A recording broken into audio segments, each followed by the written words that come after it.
Hello, everybody, and welcome back to the Traitors RHAP podcast. We're here for one last time, one last stop on Traitors US Season 2. Here to talk about the finale and the reunion and answer some of your questions that you had about those two episodes that we watched. I am, of course, your host, the Duke of Deception, Pooya Vikili, ready once again. And with me is my partner in crime, in life and in the turret. It is the one and only Liana Boraas. Liana, how are you doing? I'm doing well, thank you. I'm excited to have the opportunity to talk about the US season. We've really only officially, you and I have spoken about On the record. the international seasons. So I think that this is going to be really interesting to get into everything from the finale and the reunion. Yeah, if I remember correctly, the last time we spoke on the record about Traitors was actually the finale of Australian season 2. Yes. So Yes, it was.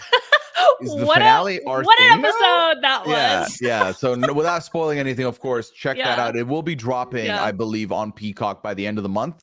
Traitors UK season 2 dropped this week, and they're doing them in batches. So that should be a fun watch if you're still bit by the Traitors bug and want to watch some more.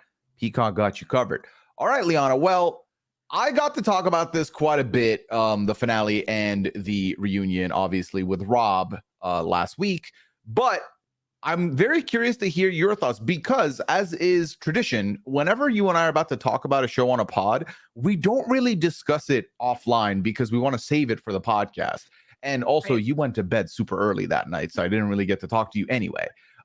As I streamed myself watching live and then hopped on the pod right after. What were your thoughts about the season as a whole, and then specifically how the game ended?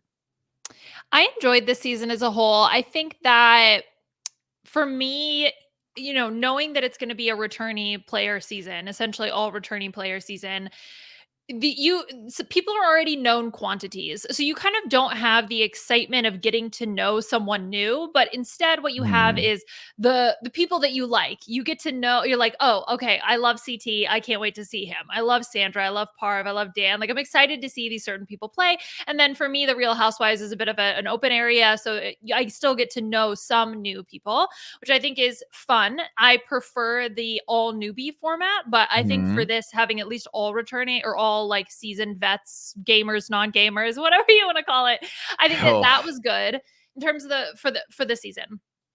You and I had been predicting a Faithfuls win sort of from pretty early on, yeah. honestly. We had just felt like, man, this is a group of faithfuls, especially with Sandra. I just felt like Sandra felt like she was so with it, so on it. And I thought she was going to win. And so then, like you, and then for her to be voted out at the final 5 was very shocking. To have the 1-1-1 tied vote at the final 3 was very shocking. So I think that there was enough really interesting stuff that, made it a compelling finale. Yeah, I really, really ended up enjoying the finale more than I thought. Like, Rob and I going into finale week were predicting that the reunion was going to be all the good stuff and the finale was going to be a meh, I don't care. Mm, But it was very compelling. And I think the yeah. biggest reason for me why it was compelling is because it was very unexpected to see it play out the way it did. The expected part was a faithful win. That I think we predicted very early on, like you said, and we'll discuss. We have a question about that. We'll discuss in a second. But for me, and I told her this when we interviewed her, which, by the way, spoilers if you don't want to know the results of the show, but I don't think you're watching this if you don't Yeah. already know. Um, but I told Trishelle to her face on the interview that I was baffled because every week I stood there and I thought, okay, Trishelle's not surviving the next episode. She ain't surviving the next episode. She ain't surviving the next episode. Then we hit episode 11 and she's still there. And I think Kate not murdering her then was very surprising to me. And then the end game shifts completely because now you have this pair who are getting to the end and they're standing at the final 3. So you're like, okay, well, these two have won the money now. But the shocking part, then, the added twist to all of this was that Trishelle actively was suspicious of CT, which then causes MJ to get banished and the two of them to split the money in what really feels scripted. And a lot of people, Liana, were out there saying, nah, this is planned. They're acting, they're actors. But it wasn't. It was genuine suspicion. And I think that made the finale very intriguing to me. Mm-hmm.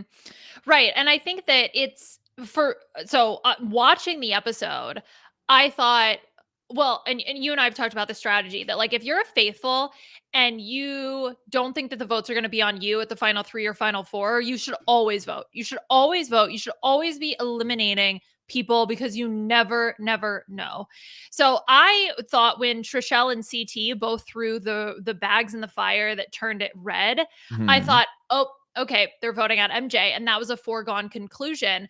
But once Trishelle saw MJ's vote, and then, of course, with all the exit interviews and everything that has come out ever like since that, no. That was not the case. It was not planned. Trishelle was sus of CT, and I think that she explains it perfectly. You have to assume that you could have a traitor angel, Yes. someone who is keeping you safe, who's keeping you alive. And that was something that Sandra had talked about to Trishelle, right? So Sandra's talking about, look, I think Phaedra is my angel. I think she's the one keeping me alive. I think CT could be keeping you alive. And to be honest, there's a lot of evidence to support that theory for Trishelle. The fact that CT was like giving her the shield and was doing all of these things to help protect her, like not in the torch thing, like all of that, that's a really solid explanation. So it's actually 100% understandable why she voted CT in that moment. And then, of course, seeing his reaction is really what changed the tides. But at that point, it's too late and someone's got to go. So I think Exactly. that, it was definitely made for a very exciting and, and very interesting final 3 vote that I don't think we've ever seen before. No, and I've said this multiple times, but for me, one of my favorite things about the Traitors is that the ending can be very different. Every season can end in a new way, and I think right now we're still on par for every season ending in a very unique circumstance.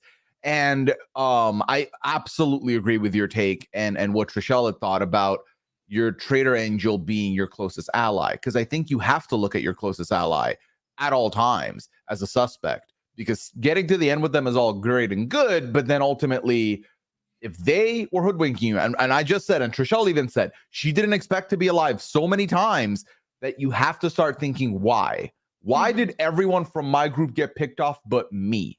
What's so unique about me? CT is my unique glue here. So obviously that could be something to think of. But also what's absolutely wild to me, and speaking of new ways to see the show end, I don't think we've seen a traitor do as poorly in the final episode as Kate did. My God, for me, the moment that solidified everything was Kate giving the green flame and citing, I just don't think anyone, and there's a traitor left. And MJ is like, dude, Sheree got murdered and Sandra was not a traitor. There's clearly one of us is still a traitor. Like, Oh my gosh. Yeah, that was brutal. I mean, look, here's the thing. Like, I was excited when Kate came back. I think it was fun to same. have an opportunity for her to play again. She was a horrible traitor. I'm sorry, I'm going to say it. I think she did an absolutely horrendous job for so many reasons.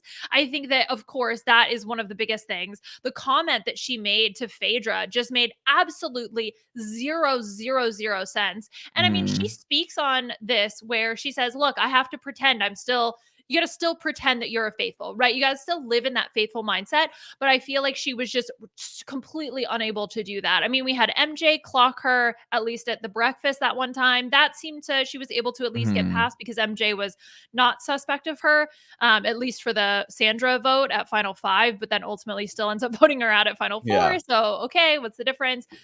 I think she just really struggled to put on that facade. And I think that that's a really challenging thing to do, to be able to just completely lie about Mhm. everything. And we see this in the reunion when Parv and Dan are talking about it, and particularly Parv they're talking about Survivor and about how much harder this game is than Survivor. We see Cody, an outstanding Big Brother player, crumble in the game of Traitors. It takes a particularly strong and unique type of player to be able to succeed as a traitor.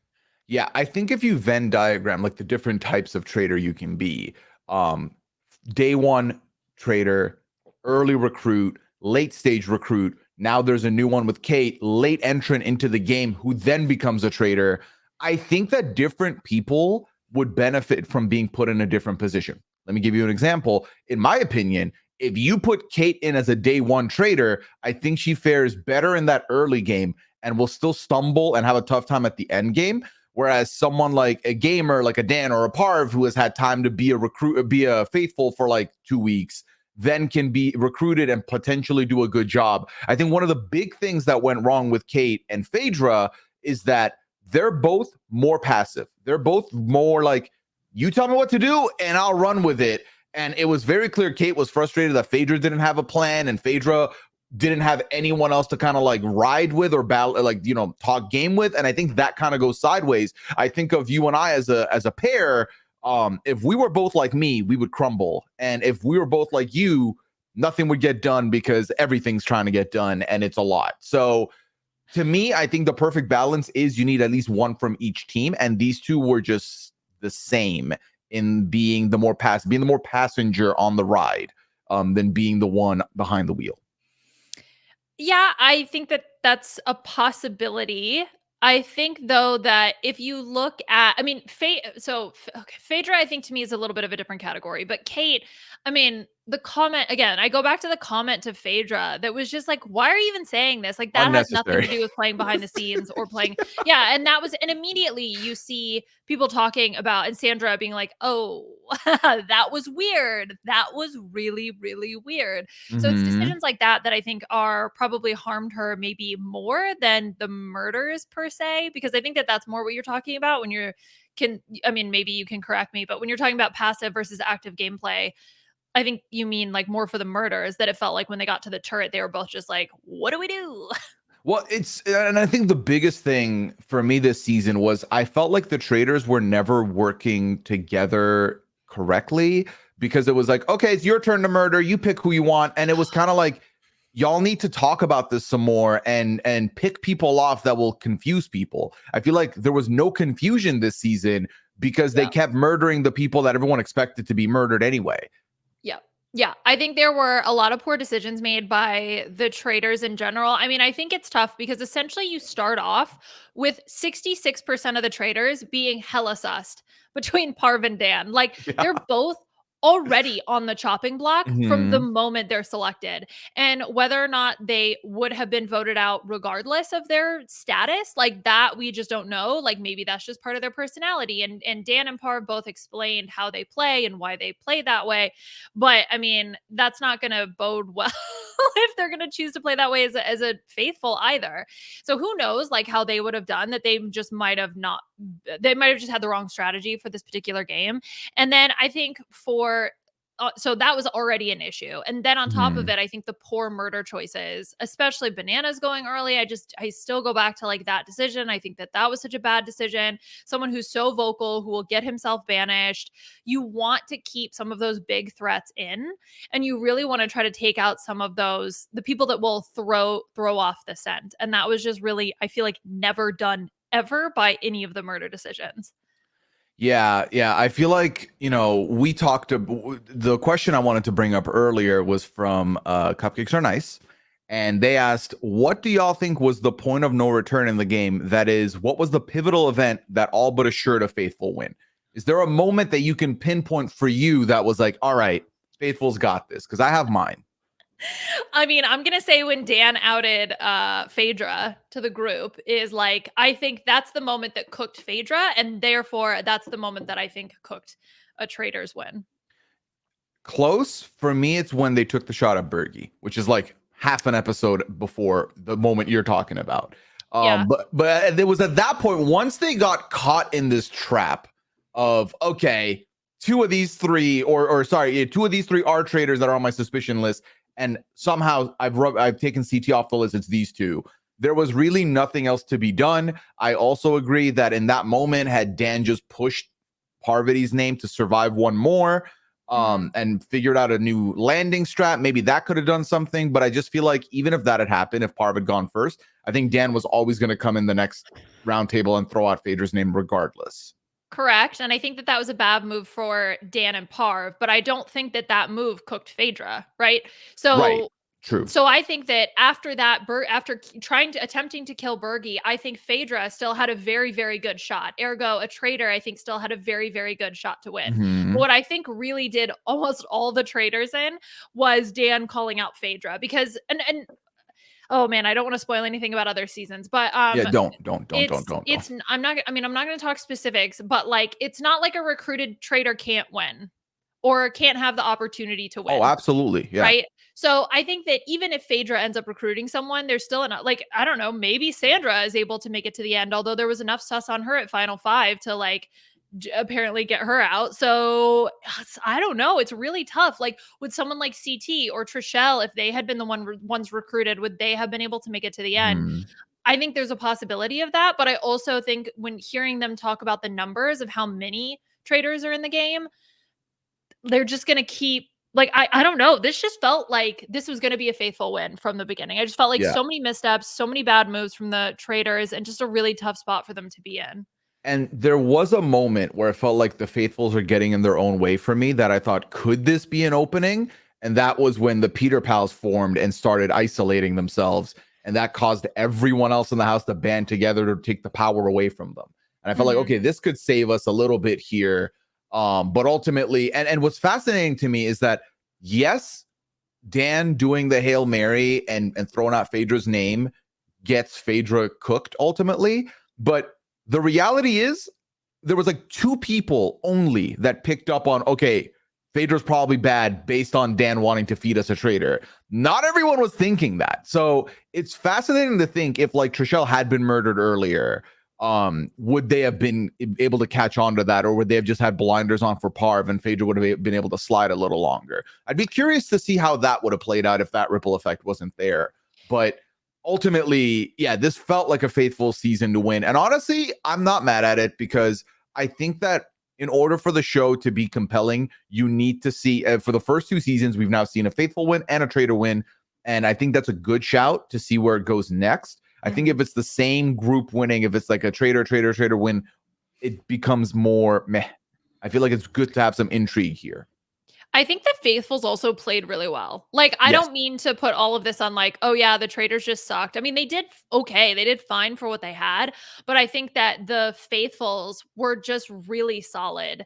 And we've seen some seasons where that's not necessarily the case. And so it's nice to have faithfuls that can be super successful. And even if it's like Peter, who's playing too much of an out in front game, it's almost like a bad way to play, but still is like being successful and sussing traitors and not simply relying on traitors throwing other traitors under the bus in order to get those traitors out, right? Like the faithful were actively able to do it on their own.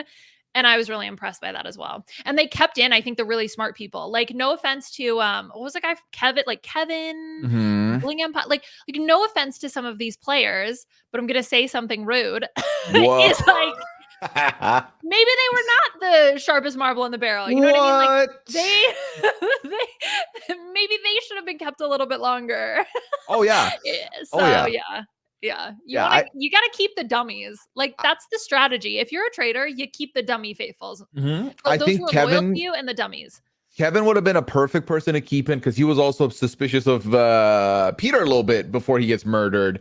I do not understand why they kept John in as long as they did, simply because John was the most cleared faithful and also was doing these death soliloquies on the way out that people were gravitating towards. So I don't know why they chose to keep him in at I that So point. I actually I got it. It was when he starts throwing there's one round table where he's throwing Phaedra under the bus, and you can tell everyone is not even paying a single attention to They're what he's over saying. it. Like They're they're over it. over it. They're over it. They're like, Yeah. okay, whatever. Like Hmm. politics, man. We don't care. Like you're talking too much. You're filling up the room. No one's listening to you. So I think that could have potentially been one of the reasons why he was kept around. But yeah, I Hmm. mean, you and I discussed this throughout the whole season. Like he's the most cleared person. Get him and his inhaler out of here. Keep going back to the moment where they choose to kill Bergie. And had they not taken the risk and just killed someone in the castle, aka John, Yes. what could have been? What could have been? I don't know. So we'll never know. We'll never know. The season is done and dusted, of course. So we move on. So I've got a couple of questions here about different things. I'm just gonna start asking you some here and there. They might not match the segue, or they might. Who Okay. knows? Who are your 3 stars of the season? Who are like the 3 people that highlight the season for you? Let's talk about like the movie poster for the season. Who are the 3 for you? Let's see if we I match. I don't so for me, especially given the ending, like taking the entire season together, Mhm. It's probably for me Phaedra, CT, and Trishelle, I think would be my 3. And then in the background, those are the top 3. And then my next 3 is Peter, Dan, and Parv. I agree. I agree wholeheartedly. Who would be But your 3 though?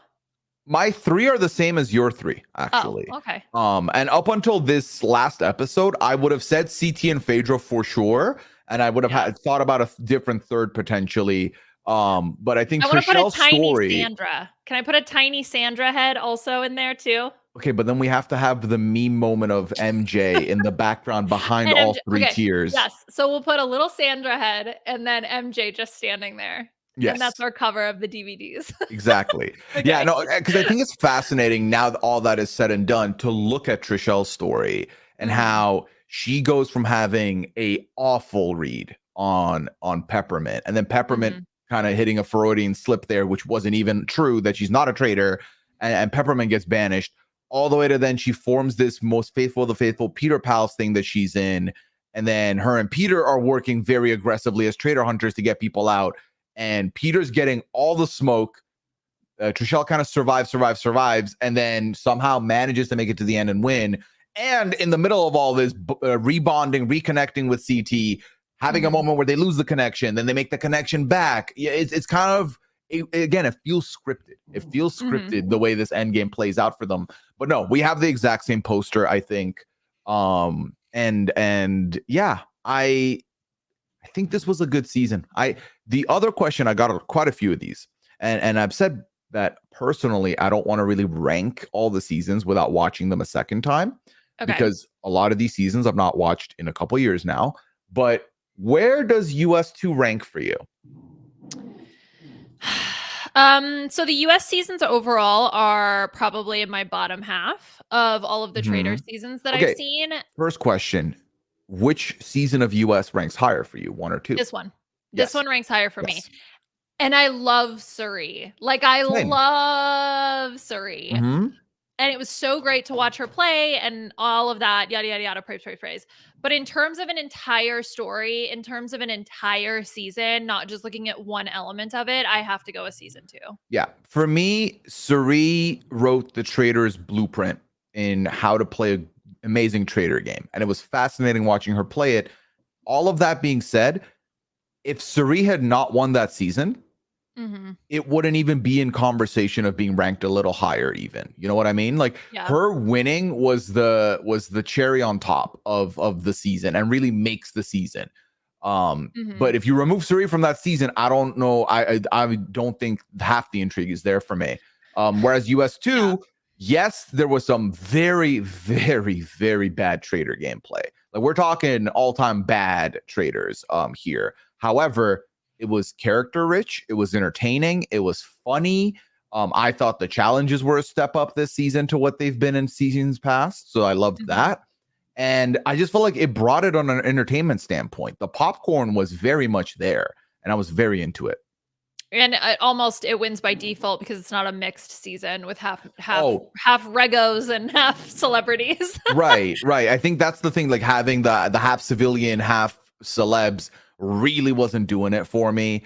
And my other question to you is, how do you? Because at the end of the reunion, to jump ahead, we hear Alan Cummings say season 3 is coming back, so you'll be seeing more famous faces soon. Famous Mhm. faces implies again an all celebrity cast. How do you feel about an all celebrity cast versus an all civilian cast?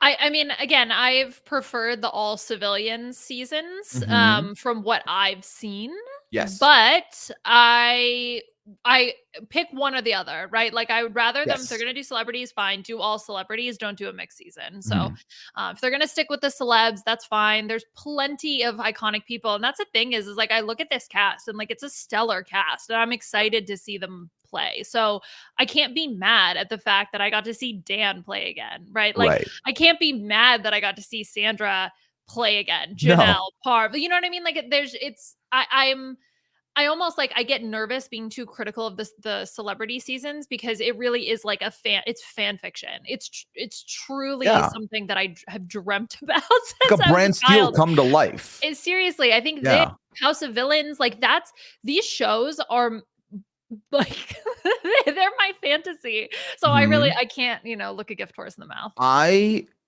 love crossover events like this. I remember fondly as a kid, my mind was blown when I watched the Flintstones meet the Jetsons. I was like, how did these two cross paths? This makes no sense, but I was captivated. And I feel very similarly with this. I feel like for me, I like that we see some people that we've not seen in a minute that we're fans of from the shows we watch, but I also love being introduced to new franchises and new characters that I don't know about and seeing the excitement of people being excited for me to meet a Phaedra and see how she is. Or, Yeah. we did a couple podcasts with Sasha, the shout out Sasha, who really broke down the Housewives franchise, the Bravo celebrities that we wouldn't have been aware of. And I just love that seeing all those communities come together. Granted, I will say, sometimes the beefs, the standums, they're a little too passionate because they're going at each other, and there's like this civil war happening on the internet with like Team Phaedra versus Team Big Brother versus Team. We can just enjoy the whole product as a whole, I think personally. This is why I don't go on social media. Very Like, I famously, protect yeah. my peace. Like, I Mhm. don't want to be involved in that. I want to observe the drama. I don't want to be involved in the Yeah, drama. I very much do not protect my peace. I try to, but I'm definitely, swimming in the deep water, being like, I'll be fine. I'll paddle if I need to. So ultimately, speaking of the internet, one of the big pieces of dialogue to come out of discourse to come out of this Thursday was MJ's reaction at the reunion to CT and Trishelle. She was very upset.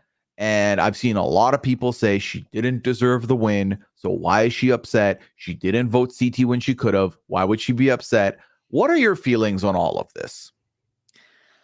Let people be upset. I just don't understand. Like, let her be mad.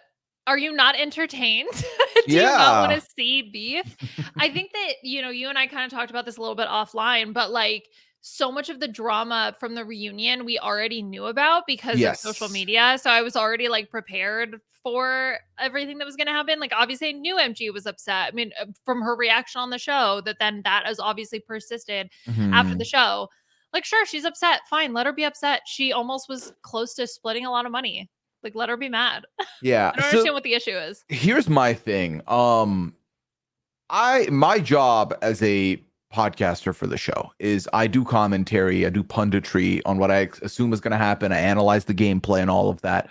But at the end of the day, I'm not going to sit here and say that I should be deciding who should feel however they want. I think everyone, as people, we are unique people with unique coding that makes us who we are, that we're programmed to feel certain things. I'm a very sensitive guy.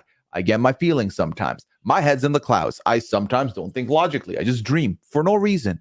For no reason. When I could get stuff done, I'm dreaming. And I feel like everybody's different. So to me, MJ being upset there, Liana, to your point, it's very entertaining. Some of the best Traitors moments that I would highlight if we ever did a top 10 would be moments where people are almost on the verge of tears with how much emotion is going through them. One of the main reasons why I started watching the show, the franchise, was a certain Mike Bloom tweet back in 2022, which was episode blank of this season is incredible TV. And you want to know what happened in that episode? It was a lot of emotions, a lot of feelings, and it was so captivating to me. I think the Mhm. moment where MJ's face, she does the surprise face when Trishelle's flame goes red, that's going to be etched in history. That is an incredible moment. But also, on the other side of things, I'm sorry, but if I think there's three faithfuls here and I'm not part of the group that's trying to banish someone, I'll feel a certain type of way.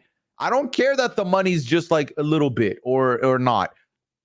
Nearly won a show and I'm not gonna win because from my eyes, y'all are being selfish. But I think Trishelle has definitely highlighted that she had made it clear to MJ that she's sus on CT. So had Mhm. MJ just voted CT there, game's over. She wins the money. And I think that's the other part a lot of people are contending with. Are like, what? So she could have just won. just, skill issue. Haha.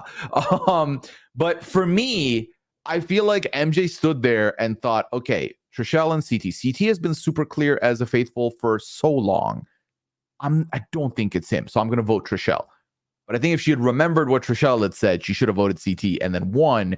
But again, that ending is exactly why I thought the season ended on a higher note than it could have. Because I thought the finale was going to be boring F. So I'm fine with it. And so not everyone is always going to play optimally. No, and that's okay. Hell no. And you can also say she made a bad, to be honest, you can say that Trishelle made a bad move. You can say that MJ made a bad move. Every You can say person that yeah, exactly. made a bad move. You can critique all of those different things. And I think obviously MJ would have won if she had voted CT. Clearly that was a bad move. So yes, of course it was a bad move. She can also be frustrated at the fact that she thinks she got to the end with other faithfuls and that they don't trust her, or at least that's what she maybe thinks. And so, yeah, like whatever. They're just let her be. She looked so pissed at the reunion and it was hilarious. She was like so mad. I loved it. She blocked them both on Instagram, Blocked Liana. them both on Insta. Yeah. So you're still mad. Can I put an analogy out there? Okay. Do you need my permission? I mean, I don't know. Sometimes you make fun of my analogies. I grant you permission. Oh, thank you so much. To me, when you play one of these games, it's kind of like taking go into university or taking a college course or high school. Either any educational thing works for this analogy.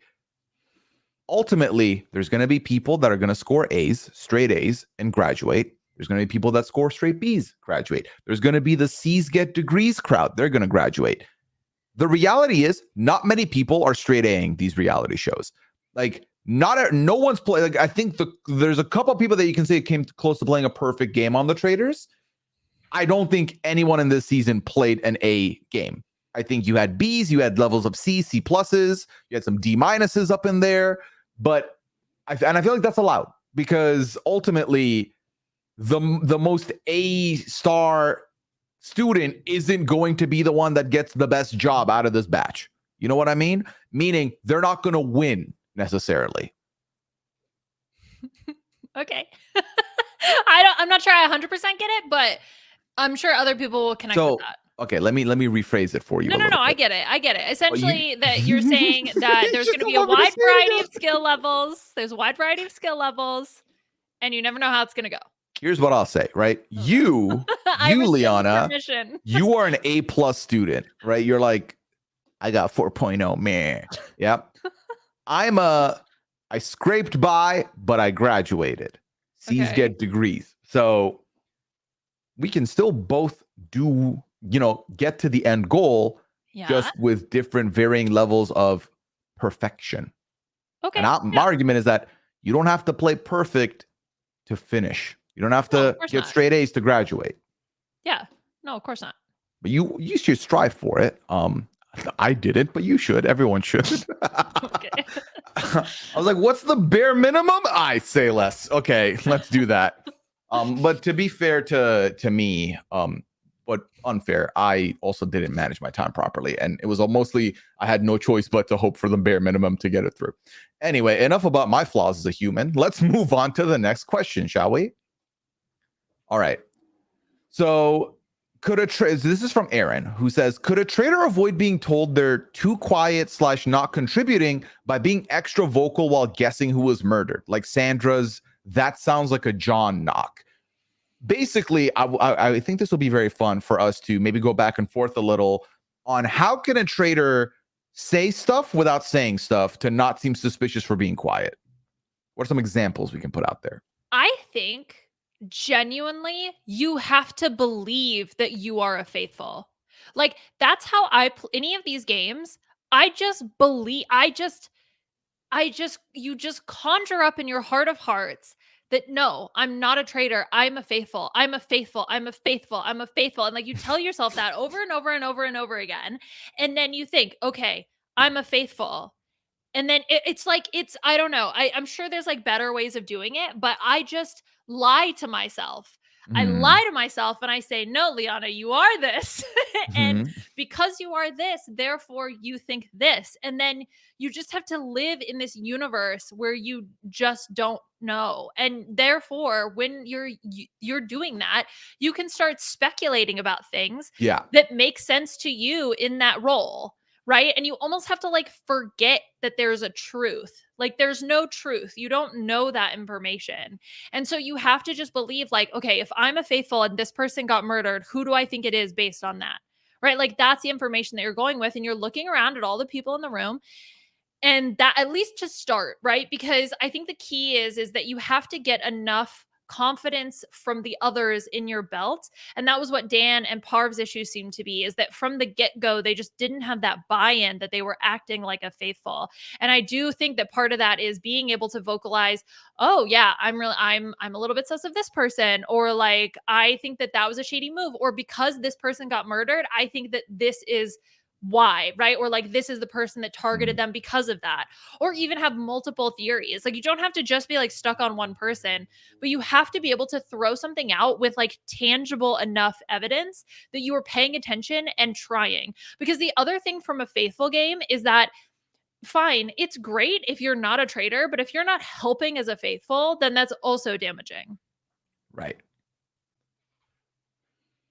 Yeah, I 100% feel like the entire argument of just convince yourself you are faithful is the move, because I think about moments in my life where, you think about the things people are saying and you start attributing them to yourself, and that causes you to get defensive. If someone's like, for example, I'm a very bearded man, and if someone's like, yeah, no, hair in the sink is disgusting, and I'm like, well, I know I clean it. There is no reason for me to chime in, let the person speak, as opposed to saying, yeah, but like if you clear it, it's fine. You know what I mean? Like you're starting to attribute it to yourself. And I feel like it's very similar in the castle when someone's talking about traitors. You don't have to chime in or think that it's about you. Just pretend they're not talking about you and focus on the course. I think additionally, the example brought in here, that sounds like a John knock. I think speaking and speculating at breakfast is huge, because Mhm. I think that's when everyone's kind of like ready for the day. Everyone has spent the night. Most people, maybe Kevin was just chilling. I don't know. Most people are spending the night before they sleep thinking about the game, what they're going to do the next day, who are they suspicious of. So you have to come in with some of that thought as well, because a lot of these people ain't sleeping well because they're worried that they're going to get murdered as well. So I Mhm. think you have to have a little bit of that curiosity, a little bit of the, I don't know what's going to happen, a little bit of my time might be coming up, that kind of nervousness, so that you can fit in.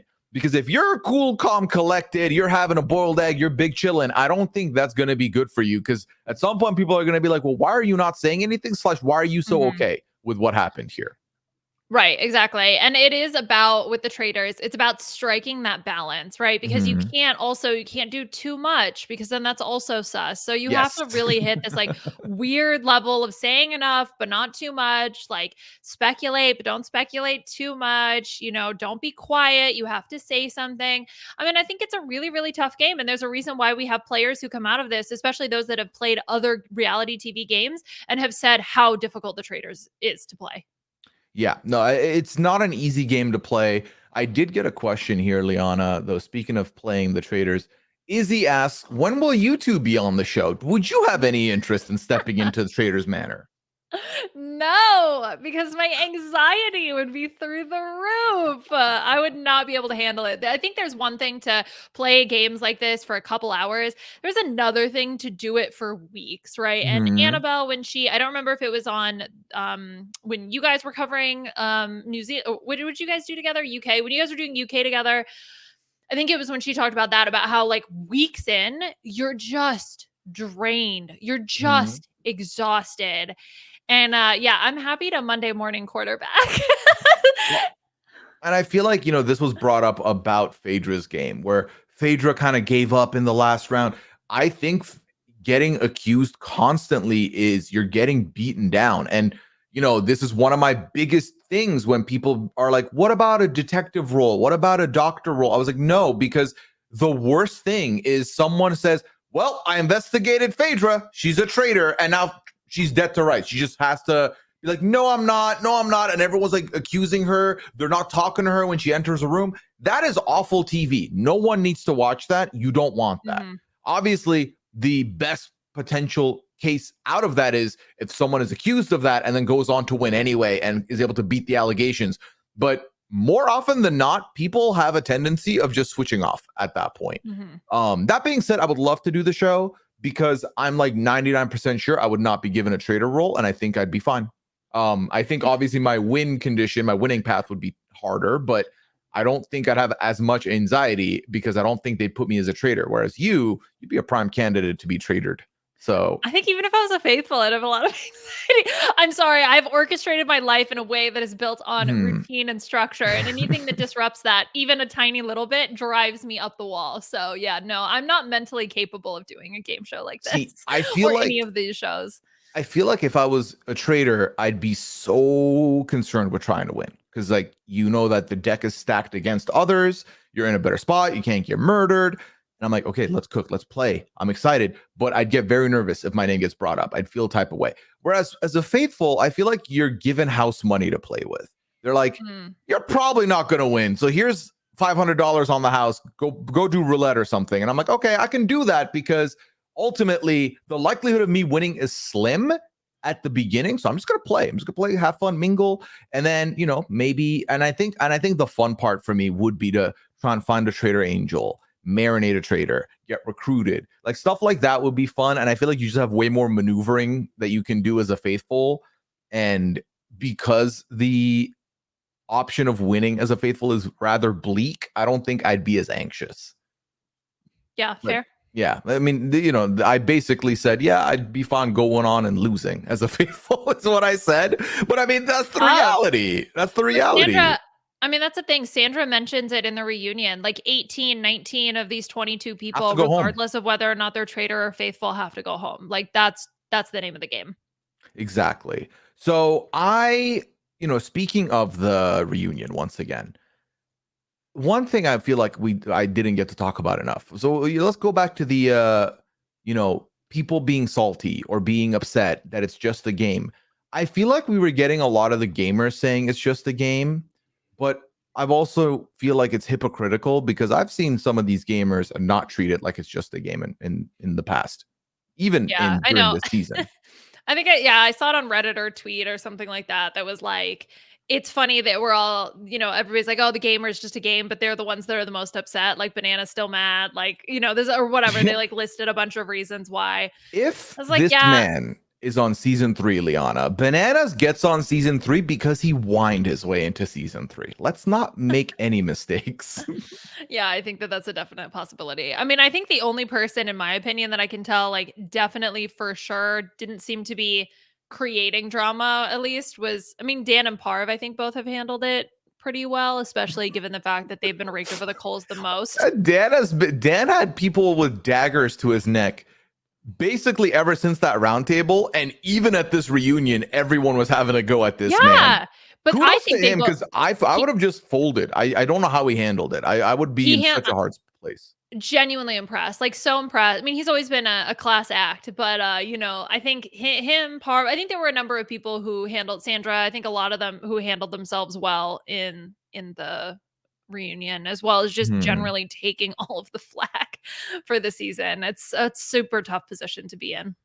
Yeah, no, I definitely would do not want nor envy the spot he's in. Another reason why I wouldn't want to be a traitor. If this happens to me, I fold. I can't do it. It's too much. You'd Um, rather be a dummy faithful? Absolutely not. I'm Same. dummy, nothing. Oh. Um, Thick maybe, but nothing else. Yeah. Would you So, rather be a bad faithful or a bad traitor? oh, bad faithful every day. Okay. Because you So, yeah, get you would be a because dummy faithful. because I mean, there's like what, like like Sandra said, there's like 18 faithfuls. So if I'm a bad faithful, if I'm like 17th worst faithful, 18 through 12, we're all going to be called dummies. They got roped into it. Whereas if you're a bad traitor amongst 3 people and you're the worst one, people ain't going to forget that. Yeah, that's true. Yeah, and I feel like again, it's like you get a head start as the trader. It's like running 100-meter dash, and I start on the 50-meter, and I still lose. Absolutely not. That's humiliating. Yeah, that'd be embarrassing. Yeah, I wouldn't want that. Um, But whatever. Again, like, it's That's the thing, is that no one's ever, as you mentioned, Pooya, C's get degrees. There's going to be C-level players, and that's okay. We're just here to have a good Yeah. time and watch fun TV. So everybody chill. That's the thing for me. The result, like, I want to be entertained throughout, and I want to be excited to talk about the show. And there were moments where I was frustrated. There were moments where I was upset. There was moments where I was happy. There was moments where I was laughing. That is good.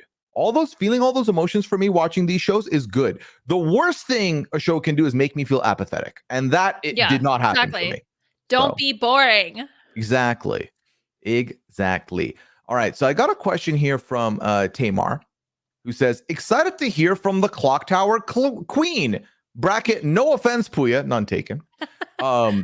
I think there's a consensus the season went downhill when Dan threw Phaedra under the bus. On the other hand, I think we can't really blame him because that's what the format encourages him to do. His goal is to stay in the game as much as possible. It's not his role to make sure the season is fun to watch in the case he is going home. The question is, what can the show do to prevent this from happening again? Now, this has been a big part of the discourse with this season, Liana. A lot of people talking about ways to incentivize the traitors to not throw each other under the bus or to not throw out a traitor's name. Do you think this is a thing that needs to happen? That's the show. I agree. Like that's the format of the show, because and that's what I think makes. So while yes, Pooya, you're saying that the traitors start at the 50 yards of the 100-yard dash, I think it's not that simple, because the traitors are incentivized to take out other traitors. And Dan and Parv talk about this about, well, we're going to need to throw one of them, like one person's going to need to be thrown to the wolves.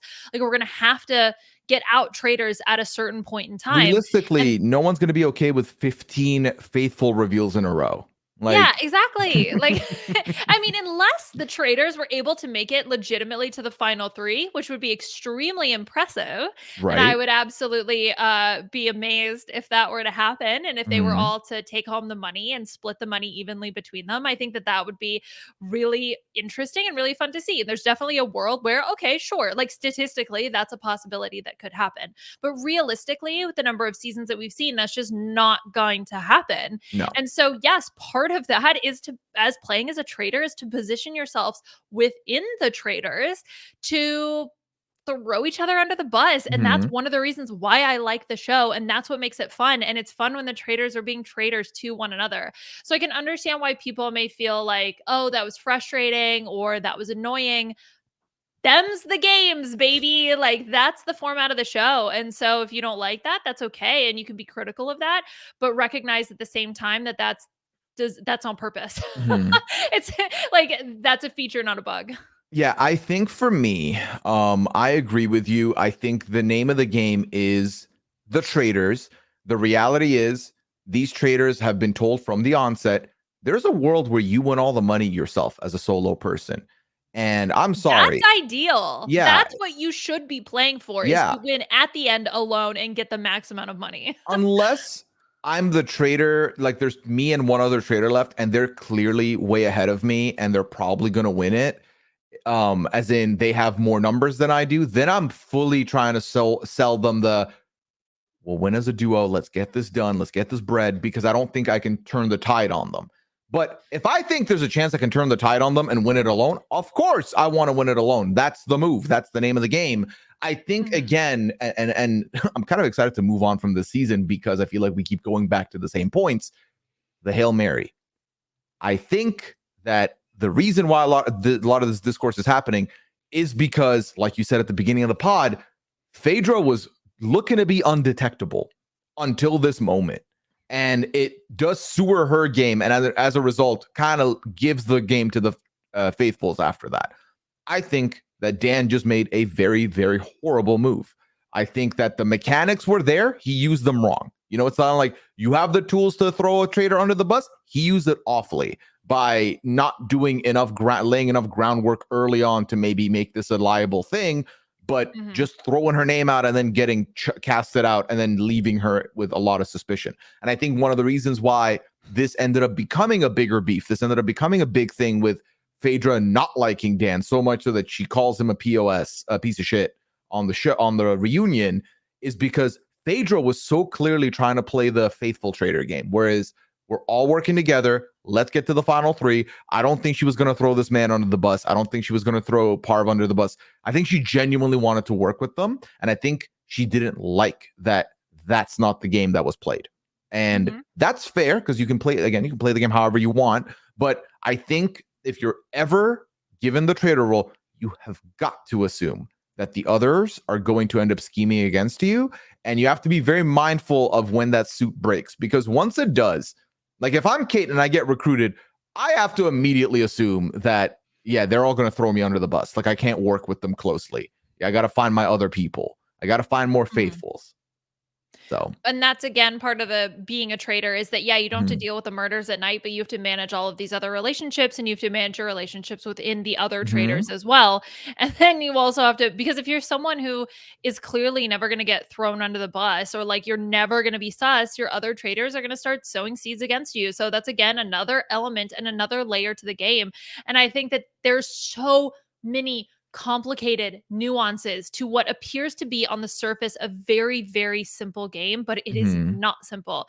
It's incredibly complex, and there's so much subtle strategy to it. And I think that's the reason why I love the Traitors so much, is because it's not 100% overt. It is about these little teeny tiny minor things that you do in order to weasel your way into these really great positions. So I mean, again, I can understand why people would be frustrated, but let Traitors be the game it is meant to be. yeah. And for me, you know, obviously we've talked a lot on the pod about strategies that you should utilize, and being the traitor's pet, or the traitor, having a traitor angel is like a big strategy. I don't think the strategies are a one size fits all. I don't think everyone can have the finesse to do the same strategy. That's not possible. Correct. I think, you know, we talk about traitor hunting. I think for the traitors, faithful hunting, aka finding the correct group of faithfuls that you can work with and convince that you're good, so that you have numbers at the end that you will vote that you're clean and clear so you can win the money, is a huge one. But again, I don't think every traitor is going to be capable of making friends. Like not everyone's got that social game like Sari, you know, not everyone's got the social capability like Phaedra did. So for you, maybe then keeping the traitors close is the move. I think that's the fascinating thing to me, is that despite there not being a lot of game rules and mechanics, just having this be a very vague open game, there's so many different ways you can play it, and that's what's fascinating to me. That's why I always push back when people are like, how about we add these rules? How about we add this mechanic? I'm like, why? We don't need that. Right. I mean, I think especially it's funny because people talk about like Survivor in its early seasons. It was so simple. It was so basic. And like we're still in the early days of Traitors. It's supposed to be simple as we learn how to play the game. Exactly. Now I got a question from Scott here, who says, I agree with what was said on the recap that Phaedra would be on the poster for the season, and I thought she made for compelling television, especially when defending herself. But would the strategy and gameplay be better on the show if it was an all gamer cast? For every Peter from the non-gamers, there are a handful of people who contribute very little to the game. What are your thoughts on that? Because we talked about, give me full celeb or full newbie. How would you feel about a full gamers or full non-gamers celebrity? How do you feel about that? Sure. I don't care. Like pick interesting people. Yeah. Cast interesting people. That's all I care about. Because I mean, even in my eyes, it didn't feel like the gamers, non-gamers, there was that much of a divide necessarily. So like a healthy mix on both sides of the numbers throughout the season. Yeah. So, and I mean, we saw 2 gamers play not super great traitor games. So it's not like a gamer is an automatic, oh, this is going to get you a win. That's what I said to Rob on the pod. I was like, bro, not every person from these shows should be classed as a gamer, because that's not how things work in life. Yeah, I mean, I think everyone has their strengths and weaknesses. Like cast a diverse, interesting cast, and that will give you a good season. And look, I don't care. There can be an A and a B cast. Like, I don't care if you are going to, some people are going to be a little bit more purple than others. If they're not giving, fine, make them purple. Like, show me the interesting people who are doing interesting things. Ideally, you have 100% of interesting people doing interesting things, but that's never going to work out. So, fine. And even then, the 100% interesting doesn't mean that everyone gets 100% proper, like, viewing. We're going to get people that are edited down or purple, like non-existent on the edit. So that's going to happen regardless. I think you need a healthy mix, is my opinion. I think you need a healthy mix, because not everyone is going to be an A+ person that's going to deliver you A plus. And I think it's more fun when there's people spiraling, when there's people throwing out suggestions for dumb reasons, or people being suspicious of people for the wrong reasons and absolutely makes no sense. You need that for good entertainment. I think, imagine a cast of 18 Dans. That's not going to be fun, because then no one's one would talking. say anything. Yeah, it's just silence. Everyone's like, you'll see, my time will come. And it's like, well, that's not compelling. I need people to be like, you know, you breathed a little too heavy. You're definitely suspect. I need shit like that. That makes it fun for me. I just want to be entertained. Yeah, I think, you know, potentially making it so that there's not a lot of people from the same franchises, because I feel like there's so many franchises they could tap into and bring more people in from. But I think the worry is that I don't want it to be a Bravo versus the World cast. I also don't want it to be a CBS versus the World. I don't want it to be an MTV versus the World. So add some from some other shows as well. I think mix and match a little bit more. Otherwise, keep cooking, because I'm very excited to see what comes up for season 3. I imagine it's going to be a fun cast again. I think there's still so many people. Like you said, we are in its infancy, and we've had 2 seasons and 1.5 of them were celebs, meaning there's a lot of celebs out there that they could throw in here that I'd be very intrigued to see. Yeah. All right. So one question here from Sophie. I have a hypothetical question for you. If you swapped Suri with Parvati, how do you think each would have fared as traitors on the other's respective season of the show? So Parvati is now on the season 1 as the traitor, and Suri is on season 2 as the traitor with Dan and Phaedra. That's so tough. I know. I mean, I think Suri, and this is my bias, but like I think she's just such an amazing social player.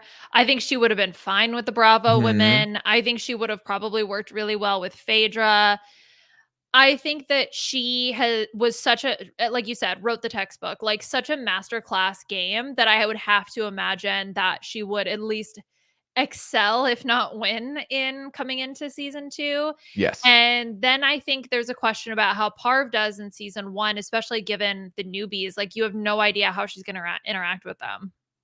Yeah, the Parv part is the harder one to answer, quite frankly. But I do agree with you that Suri is, you know, she's kind of built for this game. Being able to talk to just about any person, not really come off suspicious at all, come off like she's hunting for traitors.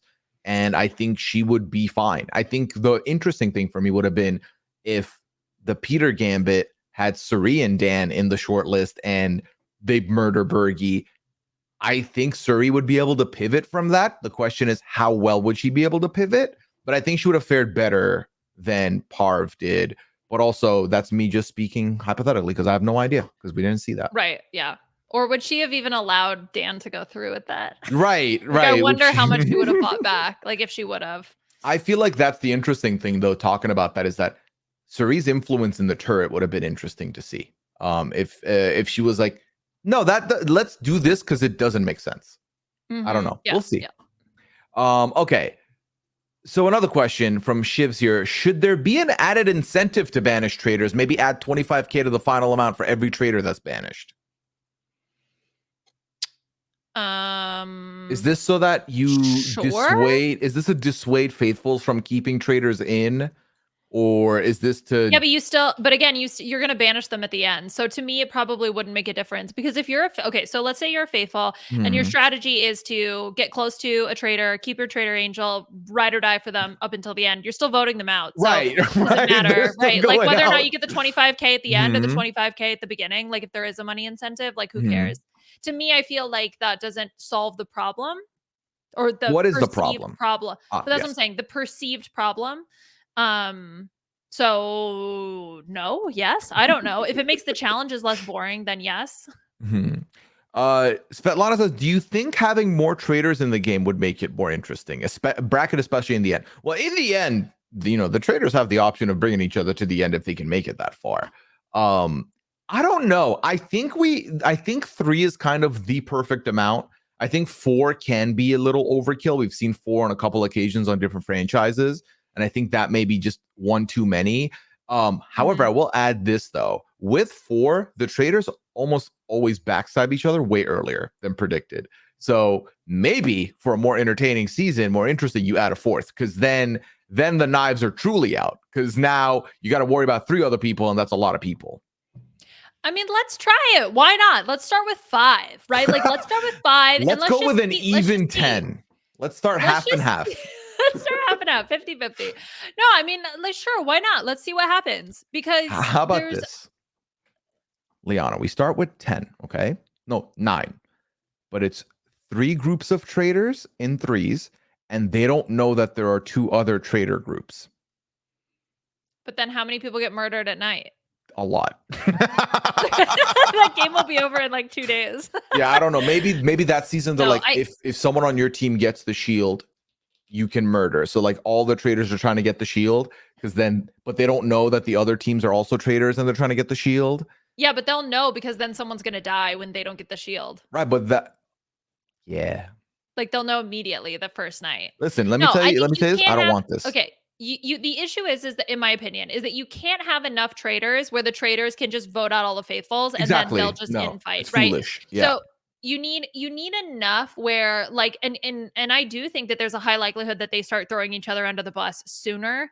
But the key is just to make sure that you don't have the faithfuls or the traitors just take over like halfway through the season, and then there's no faithfuls left. Because, we talk about like, well, you need at least 1 traitor in the finale, or like, do you need at least 1 traitor in the finale? What if it's 5 traitors on the finale? Like, that's also very boring. So you're trying to strike that balance between not too many, not too few. It's always easier to add than it is to take away. So the producers can always add. They can always do the blackmail thing. They can't be like, yeah, so there's too many of you. We're going to need you to vote out one of your own. Like, that's such a weird mechanism to happen. So yeah, could you imagine Alan walks in and he's like, all right, so this, tonight, who are you murdering? Cool, whatever, I don't care. Here's what's happening, traitors.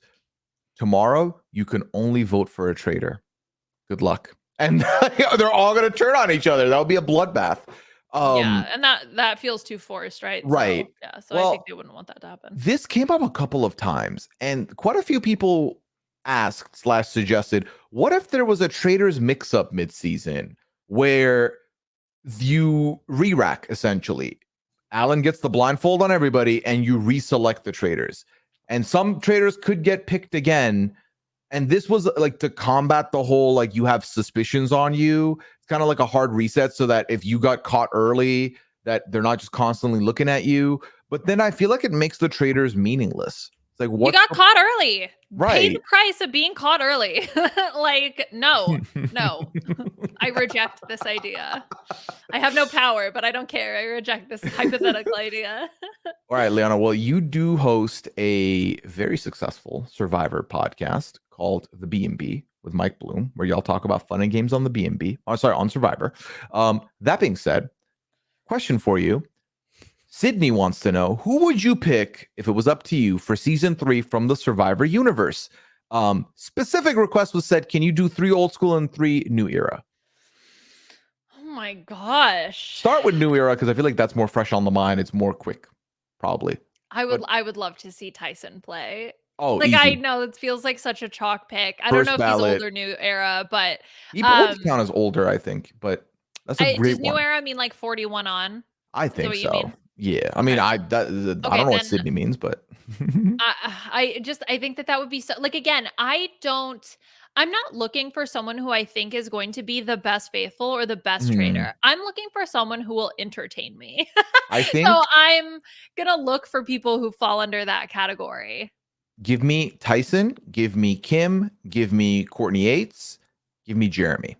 Those are my 4 that I'm picking from the old school.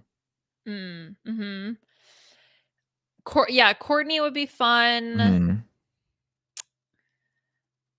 Can you imagine Tony as a traitor? Oh, or my even Lord. as a faithful? I think that man would just like explode out there. That would be so funny, though.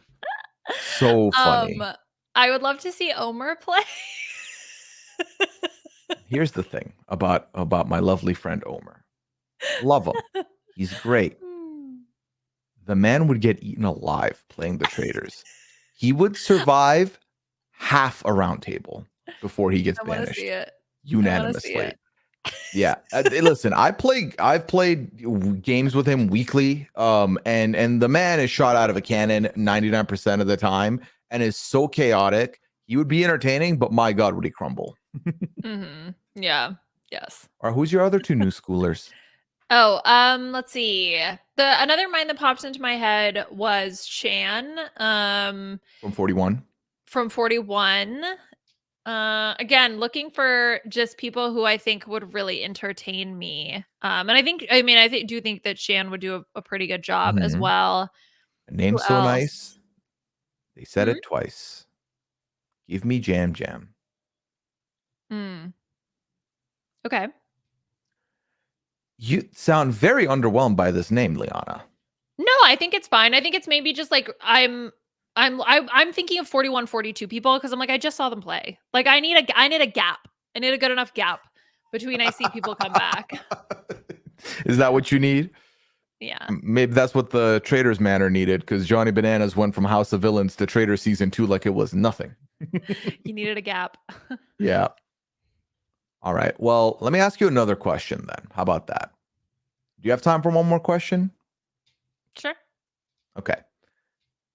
All right. So this question comes from someone named Pooya, and they would like to know, how do you think, and be honest, how would Pooya do playing the Traitors? And what would his fate Oh, be? well, thank you, Pooya, for submitting this question. Very nice listener. Is this listener asking if you were to play as a traitor or faithful? This listener said how the both is what the listener Okay. said. I think you would do very well as a faithful. I think that I think that you have a good way of striking the balance between being vocal but not being too vocal. My concern is that you would be too quiet, especially because when you're playing with people that you don't know, you are very quiet, you don't make eye contact, you won't look at people, and I think that that would be very suspect. So I think that if you can escape the first couple votes, then I think that you would do a good job. You're so social, but like in a very sort of subtle, quiet way. Like you're not the overtly charismatic kind of person.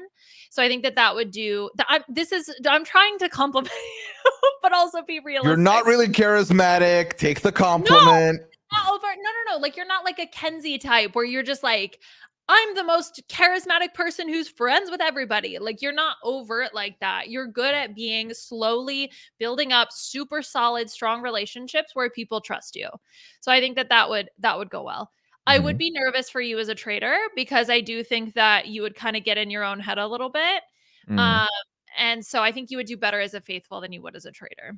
Well, tell me more about why I wouldn't do good as a trader. Tell me my flaws. Because again, I think you have to be just so delusional that you believe that you're a faithful, and I You don't just think I don't can know if be you can believe delusional? yourself. You are delusional, but I don't think you could be delusional about this. I think you'd be bad as a trader and a faithful. No No, I reasons. think you do fi I'm just trying to be realistic of what I know I about know. you. I appreciate it. I mean, I wanted you to be, the listener wanted you to be honest. So Yeah, okay. we appreciate it. No, I mean, Yeah, listen, jokes aside, I agree with your sentiment on how I would be. I think I get in my head a lot. And I think as a trader, that's why I said I wouldn't want to be one, yes. even though that's like the key to success, because I think I would crumble. Yes, you would be too But quiet and you would be too passive. Because I mhm, think that the other thing is like what has a tendency to happen is the people who are bad, the baddies, the traitors, they have a mhm, tendency to want to like step back early. Mm-mm. Like you can't be like super overt, but you can't take that passive step back because what will happen is the movement will already start to go against you and then you're fighting a wave. Instead of creating the wave, you're now fighting against something that's coming at you. And right. that is a really difficult spot to be in. Yeah. Yeah. No, I agree. I think ultimately for me, I can be in charge and control when I need to, but if I don't have to, I will not. It's Which is not your default. Like, you will never step no into that role. If you absolutely have to, you will, but even then, I feel like you're not the type to really advocate for yourself. hell. I feel like I've become more like I've become better at that in the last like 3, 4 years. Before that, it was even worse. Like as far as But I think taking you still don't control stand up or for yourself enough. So, aw, thank you. yeah. Okay, you're Is that a welcome. compliment? I don't know I if that think was a I compliment. think you're saying that I deserve more. Is that what you're saying? Yeah, you need to advocate for yourself. You need to be more confident. You're not very confident I am. enough for this. This isn't a library. You don't have to read me. I asked you a question about how I would do, and you're like, this isn't therapy. I'm like, here's all your character flaws. Yeah. Hey, everyone. Here's all the things that's wrong with Pooya. But he's a great Traitors but I mean that podcaster. in a loving way that you should be. Yeah. Yeah. Yeah. Big myself up. Yeah. Yeah, I'm pretty decent. I'm pretty Support decent. yourself. Believe in yourself. I do believe You in can myself. boy by all the boys, but you can't boy by yourself. Very nicely put. That is a Liana original, by the way. I think All Jen right. said that first. One of our friends. But So, Liana, is there anything else that you want to speak on about this this finale, this end game, before we start wrapping up here?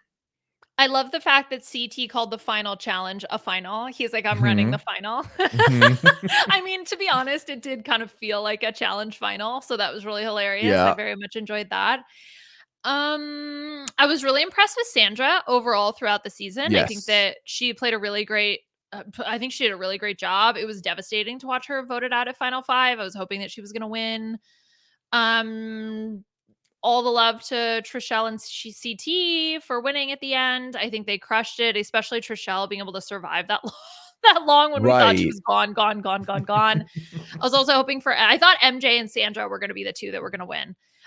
Because again, I thought Trishelle was going to get murdered. So I thought MJ was in the money. Yeah, I was getting like a winner's edit from MJ for like the last 2-3 weeks. Like they keep showing her with good reads and like good confessional. And I think part of the reason why I felt that way was because I kept being like, well, Trishelle's not going to make it because they're going to murder her.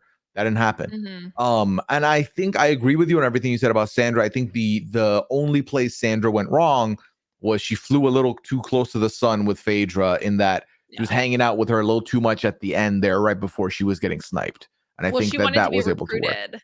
Right. Yes, and I think that oh that's my what she was God. going for. If she was recruited, that would have been incredible. I would be so curious. I still would have been nervous for her though, because I think that they had ended up working. I think she still would have been banished anyway if she had been recruited, because I think that the other, like, I mean, this is also assuming now Kate was not recruited and Kate was maybe still there. So maybe, but I think based on especially the way that CT was behaving at the very end, he was like, I'm only going with the person I 100% trust. So that was Trishelle in that moment. But if Trishelle had been murdered, then maybe we would have seen a different outcome. Yeah.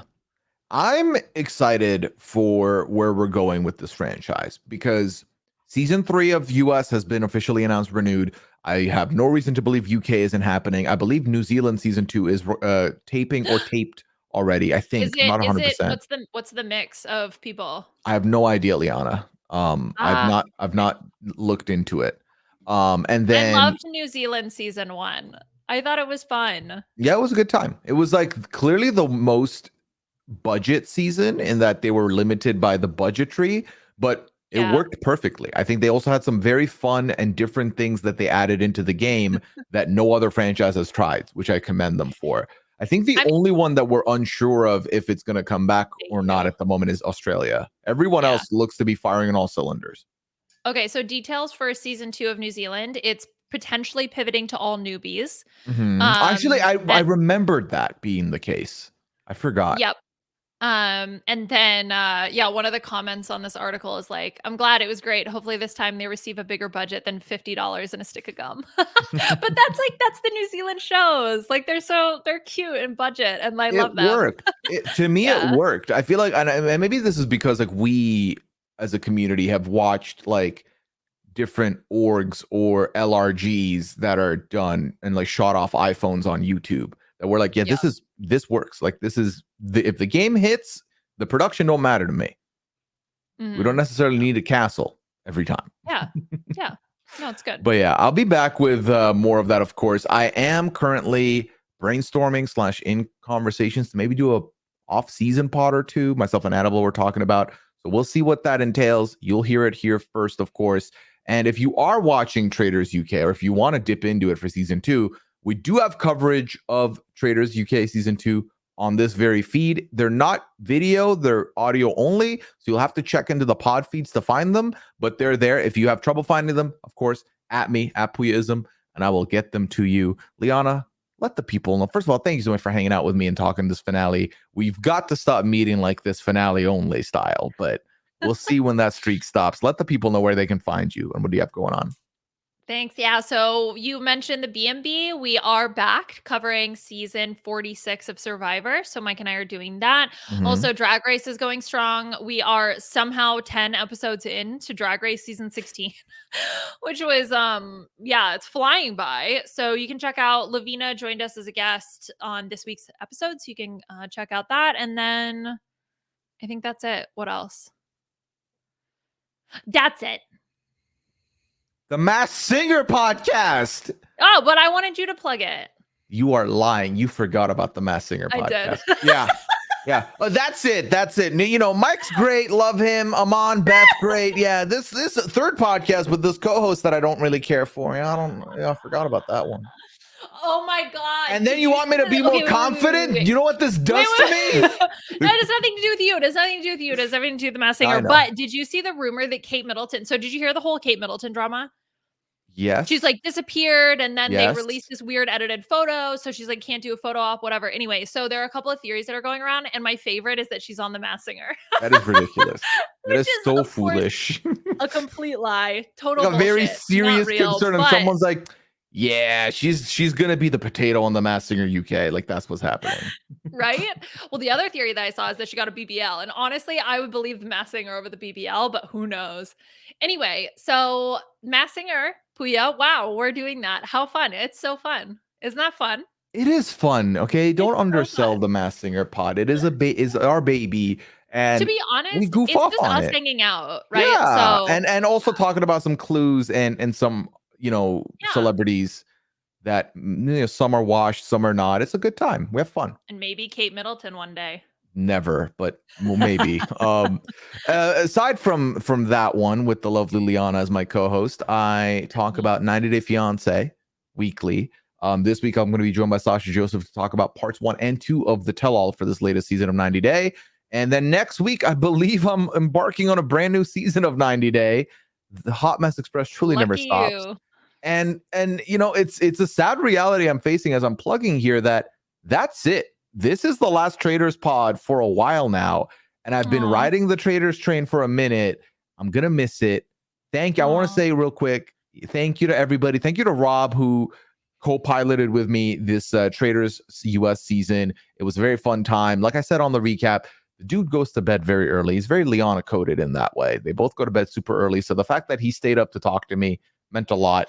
And I feel like this season brought out a lot of passionate fans, new fans of the Traitors, so much so that y'all have a bunch of suggestions on how to improve the show.